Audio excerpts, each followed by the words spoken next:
یاد رکھو جن کو نماز کی لذت ملی ہے وہ 18 سال کا علی اکبر لٹا کر, 6 مہینے کا علی اصغر لٹا کر, 19 سال کا قاسم لٹا کر, جب لہو لہان ہوتا ہے تو اولاد یاد نہیں آتی بلکہ سجدہ یاد آتا ہے. جن کو نماز کی لذت ملی ہے انہوں نے شان سے عبادت کی ہے. جن کو نماز کی لذت ملی ہے, میرے مولا نے علی مرتضیٰ نے کہا اگر اللہ مجھے کہے کہ جنت میں جا یا 2 رکعت پڑھ تو میں جنت میں جانے پر 2 رکعت کو ترجیح دوں گا, اس لیے کہ جنت میں میری خوشی ہے, 2 رکعت میں میرے رب کی خوشی ہے. جن کو نماز کی لذت مل گئی وہ غوث الاعظم دستگیر عشاء میں وضو کر کے عشاء پڑھتے, اسی وضو سے فجر پڑھتے اور عشاء اور فجر کے درمیان 1000 رکعت نماز پڑھتے. یہ تصوف کیا ہے؟ تصوف کوئی متھرا کا لڈو ہے کہ ہر کسی کو مل جائے؟ تصوف نام ہے دلوں کے تزکیے کا, تصوف نام ہے نگاہوں کی پاکیزگی کا, تصوف نام ہے کردار کی پاکیزگی کا, تصوف نام ہے انسان اللہ کے سوا سب سے الگ ہو جائے, وہ سب میں ہو کر بھی سب سے الگ ہو. اسی کو صوفیہ کہتے ہیں جلوتوں میں خلوت ہو تو سب کے درمیان, لیکن اس شان سے خلوتوں میں ہو کہ میرے آقا کی بارگاہ میں جناب عائشہ ہی پوچھا کون؟ عائشہ کا من عائشہ. عائشہ کون ہے؟ کہ ابو بکر کی بیٹی عائشہ. کا من ابو بکر. کہ محمد کی بیوی عائشہ. کا من محمد. محمد کون ہے؟ یوں ہے یہ تصوف کی تعبیرات ہے, یہ تصوف کی تشریحات ہے. تم تباہ ہونے والی قوم کا انداز ہی ہوتا. مسلمانوں ہم تباہی کے دہانے پر پہنچ رہے ہیں. سرکار غوث الاعظم دستگیر نے جب دیکھا نا یہ منظر تو پھر آپ منبر پر پہلے نہیں بیٹھتے تھے, اس لیے کہ بغداد کا ہر مولوی خطیب تھا, ہر مسجد کا امام خطیب تھا. غوث پاک خطاب نہیں کرتے تھے. ایک دن حضور علیہ السلام تشریف لائے.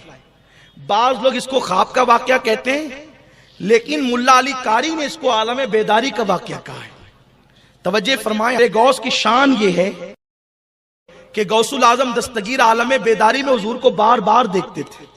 تو غوث پاک رضی اللہ تعالیٰ کے پاس سرکار تشریف لائے. اب میں بیٹے عبد القادر تم کیوں خطاب نہیں کرتے؟ عبد القادر تم کیوں تقریریں نہیں کرتے؟ عرض کی نانا جان یہ سب لوگ عربی ہیں, بہت پڑھے لکھے لوگ ہیں, اور میں اجمی ہوں. اہل عرب اپنے آپ کو عربی کہتے تھے, ساری دنیا کو اجمی کہتے تھے, چونکہ وہ علاقہ عرب تھا اور ان کو عربی بڑی اچھی آتی تھی. غوث پاک کہتے ہیں میں اجمی ہوں, میں عجم کا رہنے والا ہوں, میں عربی نہیں ہوں. تو سرکار غوث الاعظم دستگیر کو آقا نے میں تم خطاب کیا کرو. اس کی نانا جان ان کی عربی بڑی اچھی ہے تو میں کیسے خطاب کروں؟ سرکار نے فرمایا منہ کھولو. غوث پاک نے منہ کھولا. 7 مرتبہ حضور نے غوث الاعظم دستگیر کے منہ میں تھوکا, اپنا لعاب ڈالا, اور میں اب خطاب کرنا. حضور علیہ الصلوۃ و تسلیم ہٹے تو مولا علی تشریف لائے. کہا بیٹے اپنا منہ کھولو, اور 6 مرتبہ مولائے کائنات نے ان کے منہ میں لعاب ڈالا. سبحان اللہ. غوث پاک نے کہا دادا جان, اس لیے کہ غوث پاک کے علی مرتضیٰ دادا بھی ہے اور نانا بھی ہے, اس لیے کہ ان کی امی حسینی سید ہے اور ان کے ابا حسنی سید ہے. سبحان اللہ. سبحان اللہ. تو نانا بھی ہے, دادا بھی. کہا دادا جان آپ نے 7 بار کیوں نہیں کیا, آپ نے 6 بار کیوں کیا؟ تو عرض کی بیٹے ادب کی وجہ سے, کیونکہ سید الانبیاء نے 7 مرتبہ ڈالا ہے, میں 7 مرتبہ ڈالتا تو لوگ برابری کا تصور کرتے ہیں. مجھے برابری گوارا نہیں ہے, کیونکہ غلام غلام ہوتے ہیں, آقا آقا ہے. توجہ کریں, جب علی نبی کی برابری نہیں کرتا, کیا بات ہے, واہ واہ, سبحان اللہ. جب مولا نبی کی برابری نہیں کرتا تو مولوی کو حق کیا ہے کیا نبی کی بات ہے, واہ برابری واہ, کرنے کا؟ سبحان اللہ. غوث الاعظم دستگیر سے فرمایا 6 بار اس لیے ڈالا. سرکار غوث پاک نے دیکھا کہ بہت لوگ بگڑ گئے تو ان کو سواریں کیسے. تو سوارنے کے لیے غوث پاک جو بہت شدت تھے, بادشاہوں کی ذرا رعایت نہیں کرتے تھے. بادشاہوں کو کیا کہتے تھے؟ او کھجور کے تنے سیدھے رہے, ممبر پہ کہتے تھے. انداز یہ, ہم کہتے تو پیارے آقا کے پیارے دیوانوں کہتے ہیں, پھر بھی تھوڑا سا لوگ کہتے ہیں یار بہت سخت کہتے ہیں. غوث پاک کہتے تھے او کھجور کے تنے سیدھے رہے ورنہ تجھے قتل کر دوں گا. یہ ان کی شان تھی نا, یہ ان کی شان تھی. اور بڑے بڑے بادشاہ لرز جاتے تھے. ایک مرتبہ بادشاہ نے غوث الاعظم دستگیر کو مینج کرنے کے لیے اس لیے کہ مالدار اہل زبان کو مینج کرنا چاہتے ہیں، ہے نا؟ مینج کرنا سمجھتے ہیں آپ؟ توجہ آپ میری طرف رکھیں، میں اپنی گفتگو غوث پاک کی طرف لے جا رہا ہوں، تصوف کے ساتھ کیسے انقلاب برپا کیا۔ مالدار لوگ اہل زبان کو خریدنا چاہتے ہیں، بولنے والوں کو تو مینج کرتے ہیں، کیا کچھ لے لو دے دو، جو کرنا ہو کر لو، چلو ہمارے خلاف نہیں بولو۔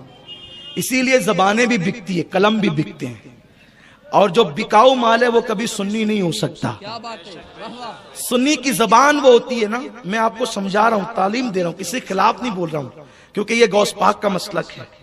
سنی کی زبان ہمیشہ ایک، اور سنی کی زبان کبھی کسی دنیا دار کی تعریف میں نہیں کھلتی، یا نبی اور آل نبی اور صحابہ کی تعریف میں کھلے گی، یا نبی کے سچے غلاموں کی۔ اسی لیے تو اعلیٰ حضرت کہتے ہیں دہن میں زبان سبحان اللہ، تمہارے سبحان لیے، اللہ، سبحان بدن میں ہے جان تمہارے لیے، ہم آئے یہاں تمہارے لیے، اٹھے بھی وہاں تمہارے لیے۔ میرے امام کو ایک نواب نے مینج کرنا چاہا، ذرا میری شان میں بھی کوئی قصیدہ لکھ دے، بڑا نواب تھا نا وہ، میری شان میں بھی کوئی قصیدہ لکھ دیں۔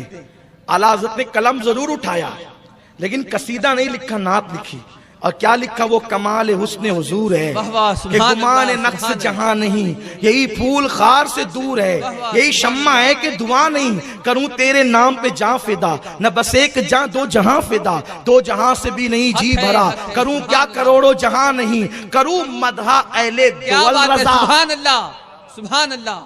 کروں مدح اہل مدح اہل۔ ابھی الیکشن آ رہا ہے آپ کے شہر میں، دیکھو کتنی زبانیں بکے گی، کتنے ٹھیکیدار کیسے کیسے بدعقیدوں کی تعریف کرتے ہوئے نظر آئیں گے، تب پتا چلے گا اصلیت کس کے پاس ہے۔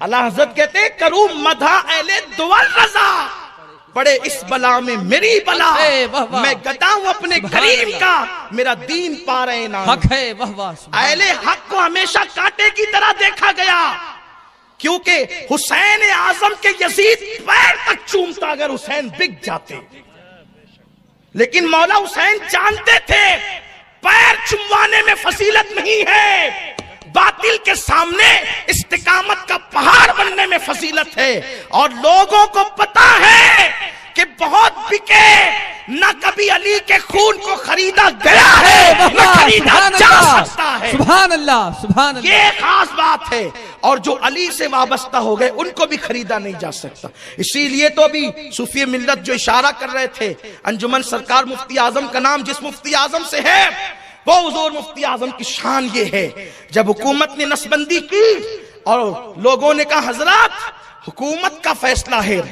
آپ کی زبان بول رہی تھی، اس لیے کہ کوئی ولی کب تک نہیں بنتا جب تک غوث الاعظم نہ چاہیں۔ غوث الاعظم چاہتے ہیں تو علی کی بارگاہ میں فائل بھیجتے ہیں، حق ہے، حق ہے، واہ واہ، ولایت کی فائل چلتی ہے۔ کیا بات ہے، یہ آپ کو شاید پتا نہیں ہے، پہلے فائل غوث الاعظم کی بارگاہ میں آتی ہے، یہ اب تمہاری طرح نہیں ہوتی جو آپ اپنی نہ سمجھو اس کو۔ اللہ والوں کے معاملات کو اپنے پہ قیاس نہیں کریں، صرف سمجھانے کے لیے بولا جاتا ہے، ورنہ وہ فائل کیسی ہوتی ہے جب اس منزل میں جاؤ گے تو دیکھو گے۔ غوث پاک اس پہ اپنی مہر لگاتے ہیں، پھر وہ مولا علی کے پاس جاتی ہے، جب تک علی نہیں لگاتا نا اس وقت تک کوئی ولی نہیں بنتا۔ واہ واہ، سبحان یہ ہے ولایت، جس کے گھر سے ولایت تقسیم ہوتی ہے وہ خاندان علی ہے۔ ہاں تو اور جو علی سے منسلک ہو گئے ان کو بھی خریدا نہیں۔ کیوں خریدا نہیں جا سکتا؟ میرے دادا مرشد حضور مفتی اعظم نے فرمایا حکومت کی بات کرتے ہو، حکومت بدل جائے گی، بریلی کا فتویٰ نہیں بدلے گا۔ سبحان اللہ، سبحان اللہ۔ لوگ تقریریں بھی کرتے ہیں سنیوں کو لبھانے کے لیے کہ مفتی اعظم نے دیکھو کیسا فتویٰ دیا۔ مفتی اعظم نے یہی تھوڑی فتویٰ دیا، مفتی اعظم نے تو یہ بھی دیا نا کہ گستاخ رسول کافر ہے۔ حق ہے، آپ کو نسبندی کے خلاف فتویٰ نظر آ گیا، آپ کو نسبندی کے خلاف فتویٰ نظر آ گیا، وہ فتویٰ آپ کو نہیں دکھا؟ کیا بات ہے، میری واہ واہ، یادداشت خدا نے بہت مضبوط کی اللہ نے۔ بہت اچھا ہے، واہ ہاں واہ، مجھے سبحان یاد اللہ، ہے۔ سبحان سنیو بن پیندے کے لوٹے مت بنو کبھی بھی، ہاں یہ ہنسنے کی بات نہیں ہے، سنی بنو سنی، دو رنگی چھوڑ دے یک رنگ ہو جا، سراسر موم یا پھر سنگ ہو جا، یک گیر محکم بگیر۔ اور سن لو سنیوں، اگر تم نے سچے دل سے نبی اور علی کا دامن پکڑا ہے، غوث العظم اور صحابہ کا دامن پکڑا ہے، خدا کی قسم تم قیامت تک کسی کے محتاج نہیں ہو، اس لیے کہ غوث العظم نے فرمایا میرا مرید مشرق میں ہو اور میں مغرب میں ہوں اور مجھے مدد کے لیے پکارے تو میں اس کی مدد کے لیے پہنچ جایا کرتا ہوں۔ فرماتے ہیں میرے مرید کو ٹھوکر لگتی ہے اور وہ گرنے والا ہوتا ہے تو میں اس کا ہاتھ پکڑ کر اس کو گرنے سے بچا لیا کرتا ہوں۔ اسی لیے میرا امام کہتا ہے حکم نافذ ہے تیرا، خامہ تیرا، سیف تیری، حکم نافذ ہے تیرا، خامہ تیرا، سیف تیری، دم میں جو چاہے کرے دور ہے شاہ تیرا۔ سبحان اللہ سبحان اللہ۔ اس لیے آپ کو عقیدے کے معاملے میں سمجھوتے کی ضرورت نہیں ہے، مضبوط سچے عاشق رسول بن کر رہو۔ کبھی اپنی زبان سے کسی بد عقیدہ کی تعریف نہیں کرنا، کسی گستاخ کے ساتھ سمجھوتا نہیں کرنا۔ تو عرض کر رہا تھا غوث العظم دستگیر فرماتے ہیں او کھجور کے تنے سیدھے رہے ورنہ تجھے قتل کر دوں گا۔ قتل کرنے سے مطلب کیا؟ وہ جانتے تھے ان کی زبان اٹھے گی، یہ قتل نہیں کریں گے۔ فرماتے عزوم قاتل عند القتال، فرماتے میں انتقام لینے والا ہوں، قتل کرنے والا ہوں۔ اشارہ کرنے کی بات ہے بس۔ تو میرے غوث کو بادشاہ نے مینج کرنا چاہا، نذرانہ لے کر آیا۔ ملا علی قاری لکھتے ہیں 10 تھیلی بڑے بڑے، 10 تھیلیاں دینم و دینار سے بھری ہوئی لے کر کے آیا۔ لیجئے حضرت قبول کیجئے۔ غوث پاک نے دیکھا، ان کی نظر تو ان کی نظر تھی نا، نظر فرماتے ہیں اگر میری زبان پر شریعت کی پابندی نہ ہوتی تو جو کھا کے آتے وہ بھی بتاؤں گا اور جو رکھ کر آتے وہ بھی بتاؤں گا۔ میرے گاؤں میں، میرے شہر میں کچھ لوگ ایسے ہیں جن کو 3 طلاق ایک ہی طلاق دکھتی ہے، تو وہ لوگ کہتے ہیں عبد القادر جیلانی صاحب تو ہمارے ہیں نا، کیونکہ ہم بھی رفع دین کرتے تھے وہ بھی رفع دین کرتے، ہم بھی کرتے وہ بھی کرتے تھے۔ میں نے کہا جی سبحان اللہ، اگر رفع دین کرنے سے وہ تمہارے ہو گئے تو پھر بہت اچھی بات ہے نا، بہت اچھی بات ہے۔ اگر رفع دین کرنے سے تمہارے ہو گئے تو غوث پاک یہ کہتے ہیں نا، کیا کہتے ہیں سن، کہتے ہیں کہ جو تو کھا کے آتا ہے وہ بھی جانتا ہوں اور جو تو بچا کے آتا ہے وہ بھی جانتا ہوں، پھر یہ عقیدہ بھی رکھ۔ غوث پاک فرماتے ہیں اللہ اکبر، آپ تو یہ برداشت ہی نہیں کر سکیں گے، آپ نے رفع دین میں ان کو اپنے پالے میں لے لیا، لیکن وہ ایسی ہستی نہیں ہے کہ کوئی کسی کے پالے میں چلے جائے۔ ارے سارے پالے ان کے، قیامت میں بھی جھنڈا لے کر اٹھیں گے، قادری جھنڈا ان کے ہاتھ میں ہوگا۔ ہاں ان کے ہاتھ میں قادری جھنڈا، وہ کیا ہستی ہے تمہیں کیا پتا ہے۔ رسول اللہ موسیٰ علیہ السلام کو ساتھ میں لاتے ہیں اور کہتے ہیں موسیٰ دیکھ اس کو، یہ میرا بیٹا ہے۔ ارے ایسے ہی بیٹوں کا تعارف ہوتا ہے، کس کو؟ موسیٰ علیہ السلام کو لا رہے ہیں۔ آقا موسیٰ دیکھ کے میرا بیٹا ہے، اس جیسا کوئی تیری امت میں ہے تو بتا۔ حضرت موسیٰ نے کہا نہیں یا رسول اللہ، میری امت میں تو ایسا کوئی بھی نہیں ہے۔ ایک مرتبہ میرے غوث خطاب کر رہے ہیں، خطاب کرتے کرتے ہوا میں چلنے لگے۔ یہ تو آپ کو کہانی لگتی ہے نا، لیکن اس کو ملا علی قاری شارح بخاری نے لکھا، محدثین نے لکھا، اس کو ہوا میں چلنے لگے۔ چلتے چلتے کہا اے بنی اسرائیلی رک اور مجھ محمدی کا خطاب میری تقریر سنتے جا۔ جب تقریر ختم ہوگی تو لوگوں نے کہا حضرت یہ آپ نے کس کو روکا تھا؟ فرمایا خضر اڑ کر کے جا رہے تھے تو میں نے ہاتھ پکڑ لیا، ادھر آؤ ذرا میری بھی تقریر سن کر کے جا۔ یہ میرے غوث کا مرتبہ ہے۔ ارے جب غوث ایسا ہے تو علی کیسا ہوگا، علی ایسے ہے تو نبی کیسے ہوں گے، یہی تو بات ہے۔ تو غوث العظم کی بارگاہ میں وہ لے کر کے آیا توڑے دولت کے، کہا یہ قبول کیجئے۔ فرمایا اچھا لائی در لیا اور 2 تھیلی اٹھائی اور اٹھا کر کے اس کو نچوڑا۔ جب نچوڑا نا تو اس میں سے خون ٹپکنے لگا۔ فرمایا اگر مجھے تیرا خیال نہیں ہوتا تو اس کو اتنا نچوڑتا کہ اس خون میں تیرا محل ڈوب جاتا۔ تو لوگوں کا خون لاتا ہے اور خون لا کر کے مجھے تحفے میں پیش کرتا ہے، یہ دولت نہیں ہے، تو لوگوں کا خون چوس کر کے لایا۔ سنیو تحفے بھی دیکھ داکھ کر وصول کیا کرو، حلال ہے کہ حرام ہے، اس لیے کہ ولایت کی منزل یوں ہی نہیں ملتی۔ ولایت کی منزل غوث پاک کہتے ہیں، غوث پاک سے پوچھا اللہ نے یہ مقام آپ کو کیسے عطا کیا؟ تو فرماتے ہیں صدق مقال اور عقل حلال، صدق مقال اور عقل حلال، ہمیشہ سچ بولتا تھا اور حلال کھاتا تھا، اللہ نے مجھے یہ مقام عطا فرمایا۔ آج تو حرام بھی کھا رہے ہیں اور نماز پڑھے جا رہے ہیں، سود کھانے نماز پڑھے جا رہے ہیں، رشوت لے رہے نماز پڑھے جا رہے ہیں، بک رہے ہیں نماز پڑھے جا رہے ہیں۔ نماز پڑھو مولانا سب معاف ہے، ارے پہلے دیکھ تو نماز بھی قبول ہے کہ نہیں؟ تیرے پیٹ میں حلال ہے تب نماز قبول ہے، اور پیٹ میں حلال نہیں تو نماز بھی قبول نہیں۔ جو ایک لقمہ کھائے حرام کا 40 دن تک اللہ اس کی عبادت قبول نہیں کرتا، اور تو کیا ہے جو منہ میں آ رہا ہے کھاتا جا رہا ہے، جو ہاتھ میں آ رہا ہے کھاتا جا رہا ہے. اس لیے لوگوں اپنی عقیدے کی حفاظت کرو. پھر غوث الاعظم دستگیر نے کیسی حفاظت کی؟ سنیت کی. آپ نے تقریریں کی. بس اسی پہ گفتگو ختم کر رہا ہوں، سمیٹ رہا ہوں گفتگو کو. کیا انقلاب برپا کیا جب غوث پاک کے منہ میں حضور نے لعاب ڈالا، علی مرتضیٰ نے لعاب ڈالا. اب غوث پاک خطاب کرتے ہیں، فرماتے ہیں جب میں پہلے تقریر کرتا تھا نا تو میری تقریر میں 4 لوگ بیٹھتے تھے، 5 لوگ بیٹھتے تھے. جب حضور نے لعاب ڈالا نا میرے منہ میں اور مولا علی نے ڈالا تو اس وقت میں تقریر کر رہا تو پوری مسجد بھر گئی. پھر مسجد سے میں عیدگاہ میں چلا گیا، پھر بھی عیدگاہ بھر گئی. پھر اس کے بعد بڑی عیدگاہ میں گیا اور 70 ہزار کا مجمع ہوتا. میرے غوث کی محفل میں 70 ہزار کا مجمع اور 400 لوگ صرف لکھنے کے لیے بیٹھتے، کیونکہ اس وقت ریکارڈنگ کا سسٹم نہیں تھا نا، تو تقریریں ضائع نہ ہو لکھنے کے لیے بیٹھتے. اس میں جنات بھی آتے. ایک مرتبہ اس دور میں کسی نے جنات کا عمل کیا، وہ آیا نہیں، دیر ہوئی تو اس نے کہا جنات نے اس ٹائم نہیں بلایا کرنا. کہا کیوں؟ کہا اس وقت ہم غوث پاک کی محفل میں ہوتے، آئندہ آئیں گے نہیں. تو کہا تم لوگ بھی جاتے ہو غوث پاک کی محفل میں؟ کہا انسانوں سے زیادہ جنات کی محفل ہوتی. اور غوث پاک کے متعلق لکھا گیا کہ حضور غوث الاعظم کی محفل میں انبیاء بھی تشریف لاتے، انبیاء کی روح، امام الانبیاء بھی آتے تھے. انشاءاللہ ابھی یہ محفل چلتی رہے گی. ابھی 9 تاریخ کو بھی پروگرام ہوگا نا اپنا، تو اس میں ہم نے ایک عنوان چنا ہے 11ویں شب کے لیے، غوث پاک کے متعلق کس نے کیا کہا. یہ عنوان انشاءاللہ آپ کے لیے نیا ہوگا. کس نے کیا کہا، اللہ سے لے کر انشاءاللہ مجدد اعظم تک جس کے اقوال ہیں، جس کے فرامین ہیں، ہم نے اس کو جمع کرنے کی کوشش کی ہے. اور یہ ایک حسین عنوان ہے کہ غوث پاک کے متعلق ہم کہتے تو لوگوں کو لگتا ہے مبالغہ کر رہے ہیں. کس نے کیا کہا انشاءاللہ یہ بات آپ 11ویں شب میں سنیں گے. کہاں سنیں گے؟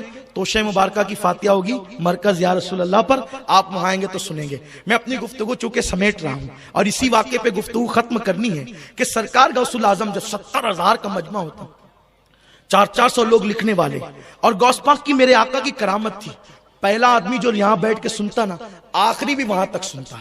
تو غوث پاک کی جب محفل میں 70 ہزار آئے تو جتنے خطیب تھے بیچارے سب کی محفلیں سونی پڑ گئی.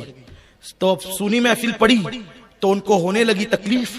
وہ غوث پاک کے متعلق بکواس کرنے لگے، کچھ کہنے لگے، الزام لگانے لگے غوث پاک کے تعلق سے. میں ایک بزرگ کا ذکر کرتا ہوں، ان کو غلط فہمی تھی. کچھ لوگ تو دل سے عداوت ہوتی ہے نا، دشمنی ہوتی ہے، حسد ہوتا ہے. حسد کا کوئی علاج نہیں ہوتا، یاد رکھنا.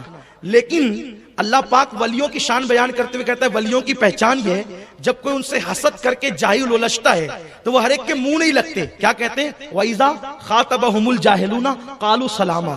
جب جاہل ان سے الجھتے ہیں تو وہ سلام کر کے آگے بڑھتے ہیں، بھائی چھوڑو، اب چھوڑو، ہمیں چھوڑو، جان چھوڑو ہماری، ہم تم سے نہیں الجھتے. یہ ہوتا ہے. تو کچھ لوگ جہالت کی وجہ سے، حسد کی وجہ سے غوث پاک کی محفل کی 70 ہزار کا مجمع دیکھ کر کے جلتے، الگ الگ الزام لگاتے.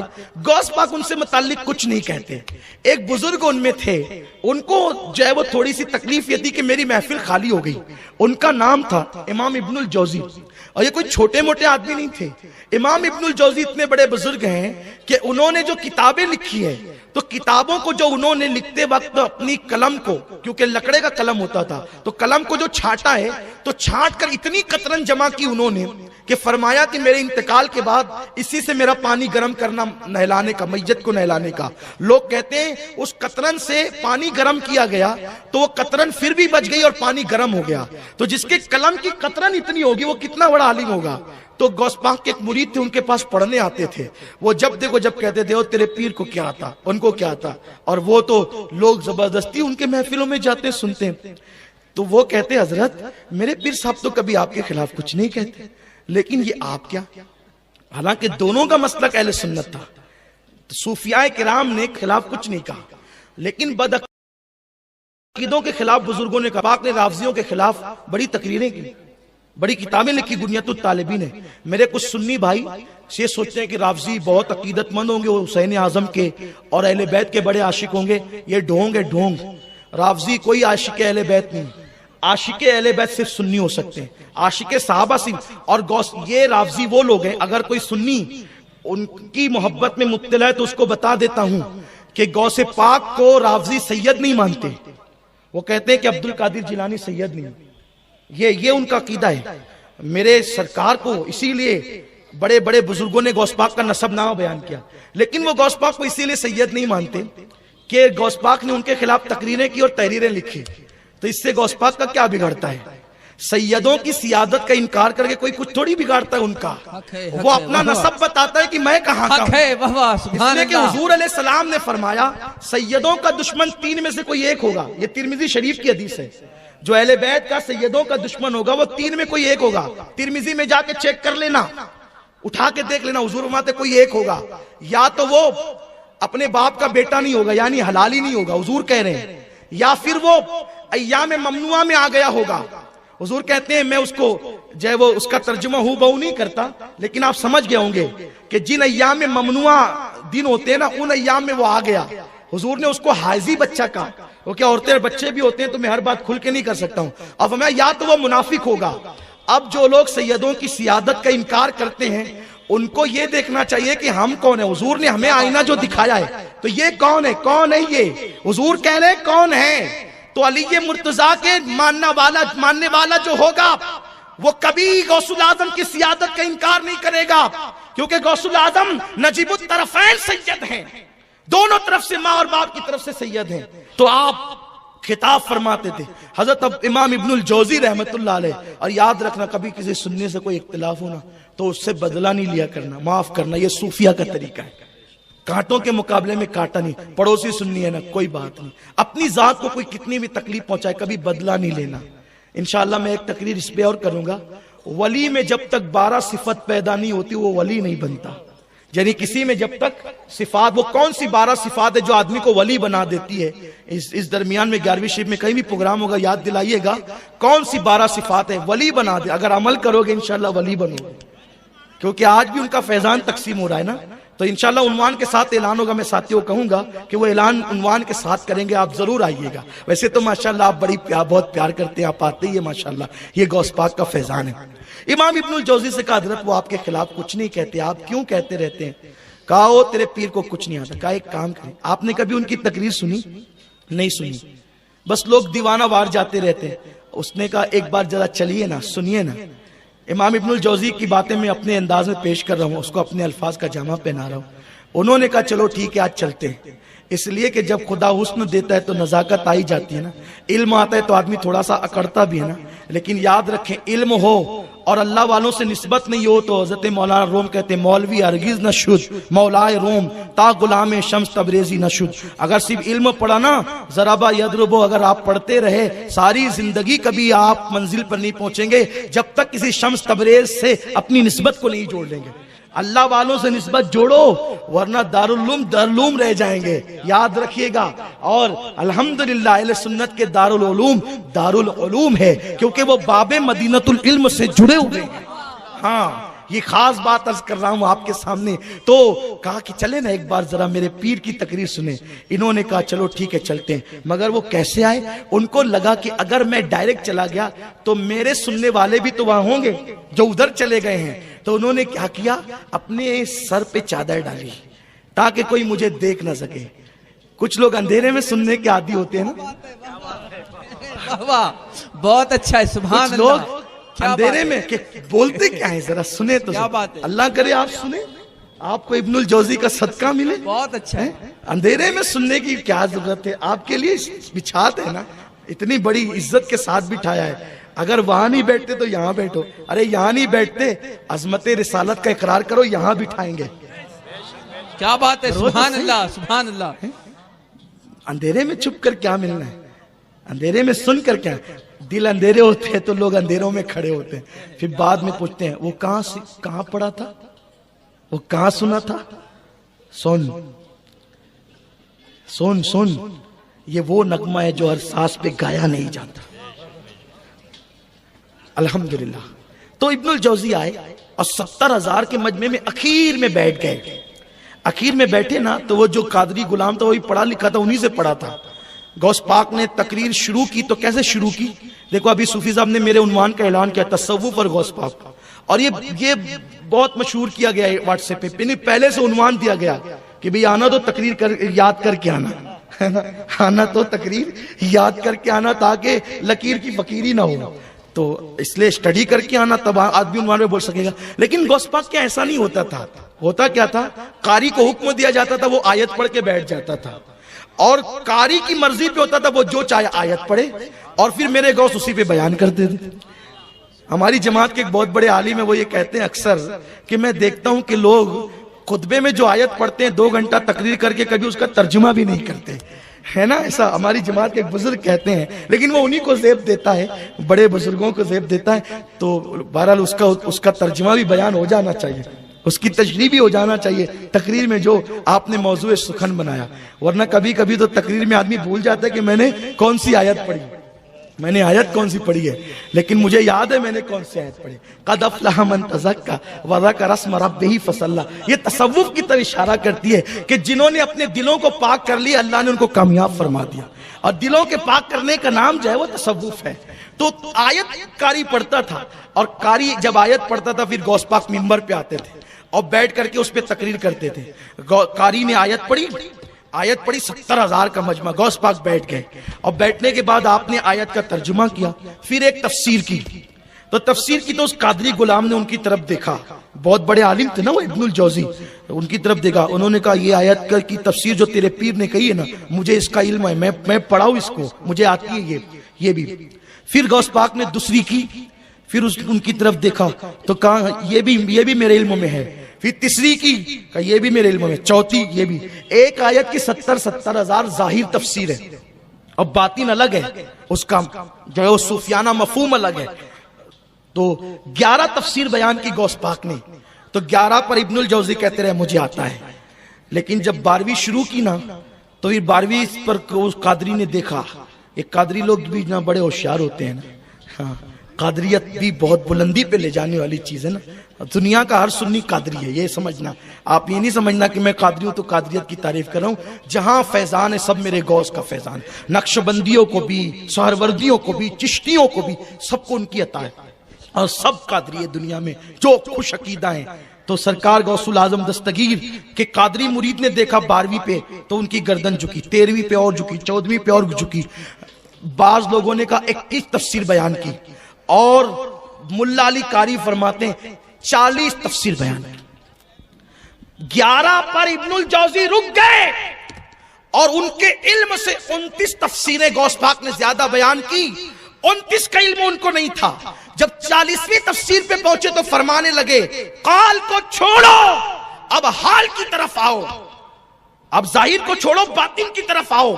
جیسے کہا نا قال کو چھوڑو حال کی طرف آؤ, تو پورا مجمع کھڑا ہو گیا.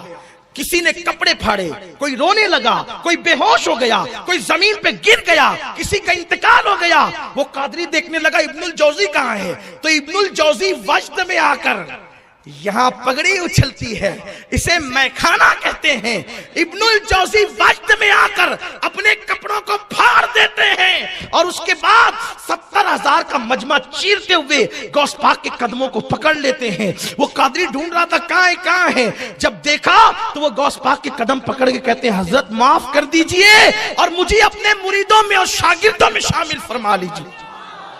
یہ غوث العظم دستگیر کی شان ہے. اسی لیے میرے امام نے فرمایا سر بھلا کیا کوئی جانے کہ ہے کیسا تیرا, اولیاء ملتے ہیں آنکھیں وہ ہے تلوا تیرا. اللہ میں آقاؤں کی غلامی میں رکھے, اور ہمیں اللہ تعالیٰ اہل سنت کے سچے